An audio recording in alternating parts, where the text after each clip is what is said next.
సాతాను మన జీవితంలోనికి ప్రవేశించడానికి రకరకాల మార్గాలు వాడు ఎన్నుకుంటాడు.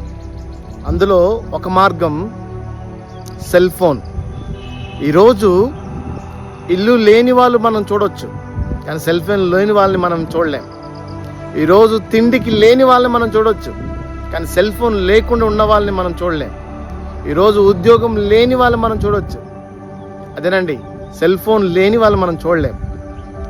ఈ సెల్ ఫోన్ ద్వారా అపవాది చాలామంది జీవితాలని పాడు చేస్తూ ఉంటున్నాడు.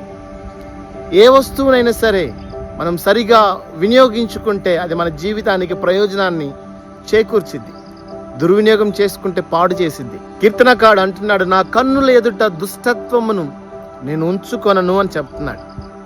చూచుట వలన కన్ను తృప్తి చెందదంట. ఈరోజు చాలామంది నిద్రపోతున్నా, ప్రయాణం చేస్తున్నా, ఎక్కడుంటున్నా సెల్ ఫోన్ లేకపోతే వాళ్ళు ఉండలేరు. సెల్ ఫోన్లో డేటా లేకపోతే వాళ్ళు ఉండలేరు. ఒకదాని తర్వాత ఒకటి అలా చూసుకుంటూ టైం ఎంత అవుతుందో కూడా తెలియని పరిస్థితిలో తమ ఆరోగ్యాల్ని పాడు చేసుకుంటా ఉంటున్నారు. ఈ యొక్క చూచుట ద్వారా అపవాది కొన్ని సందర్భాలు మన జీవితంలోకి ప్రవేశిస్తాడు. చూచుట వలన మనసులో, హృదయంలో ఆలోచనలు, తలంపులు, కోరికలు మారుతూ ఉంటుంటాయి.